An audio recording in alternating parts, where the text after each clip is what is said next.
मित्रांनो, कवी प्रविष्य यूट्यूब चॅनलवर मनपूर्वक स्वागत आपलं. आपण आलो आहोत आज वाकड येथील ऐश्वर्यम कॉम्प्लेक्समध्ये एका हरहुन्नरी कलाकाराला भेटण्यासाठी आणि त्यांची आपण माउथ ऑर्गनवर आणि बासरीवरती बऱ्याचशा धून आपण आता ऐकल्यात. आता आजच्या या एपिसोडमधलं हे शेवटची धून आपण ऐकणार आहोत. इन द मीन टाईम मी तुम्हाला मुद्दाम इथली ग्रीनरी दाखवतो आहे.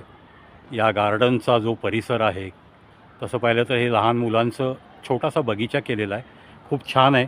आता आपण एका घसरगुंडीच्या बाजूला थांबलो आहे आणि मग आपण जोशी सरांना थोडीशी एक धून रिक्वेस्ट करूयात. जोशी सर, आता तुम्ही काय पेश करणार आहात, कोणती धून सादर करणार आहात, आणि मग माउथ ऑर्गन आहे का फ्ल्यूट आहे? आता फ्ल्यूट आहे. बरं.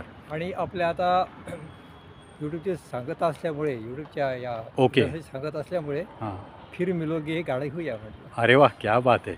फिर मिलोगे क्या कभी असं काहीसं गीत. बरं, मला वाटतं हे खूप जुनं गीत आहे. 1966 विश्वजीत आणि शर्मिला टागोर बरोबर. यांच्यावर चित्रित केलेलं मोहम्मद रफी साहेबांचं हे गीत आहे. क्या बात आहे. अतिशय समर्पक असं तुम्ही गीत निवडलं आहे. मी तुम्हाला इतकंच बोललो होतो की this will be the last video of today's episode. काय हरकत नाही, चला आपण मोहम्मद रफी साहेबांना नमन करण्यासाठी हे गीत घेऊयात. आणि अर्थात शर्मिला टागोर म्हणजेच करीना कपूर यांची सासूमा, सैफ अली खान यांची आई आणि आपले Mansoor Ali Khan Pataudi, Indian cricket captain, the then captain, त्यांच्या या पत्नी, त्यांनासुद्धा आपण लाख लाख शुभेच्छा अर्पित करू. त्यांनीसुद्धा वयाची सेंचुरी पूर्ण करावी, याच शुभेच्छांसह मोहम्मद रफी यांना नमन करते हुए हमारे गिरीश जोशी सर फ्लूट पे आपके सामने पेश कर रहे हैं ये एक पुराना गीत. Sir please start. Yes sir.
वाह, क्या बात आहे, क्या बात आहे.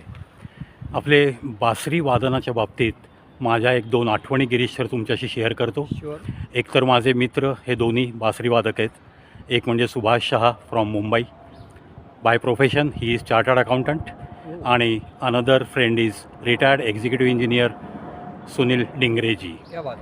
या दोघांबरोबर स्टेज शो करण्याचा योग माझ्या जीवनात आला. तुमची बासरी ऐकूनसुद्धा मला खूप छान वाटलं. अतिशय तल्लीनतेने तुम्ही हे विश्वजीत आणि शर्मिला टागोर यांच्या चित्रपटातलं गीत सादर केलं. आणि फिर मिलोगे कभी असं तुम्ही मला विचारताय असं मी गृहीत धरतो. हम तो बस मिलते ही रहेंगे, मिलते ही रहेंगे. कधी कधी नवीन ओळखी होतात आणि लोक हात मिळवतात, तेव्हा मी मोठ्या गमतीने म्हणत असतो, दुसऱ्या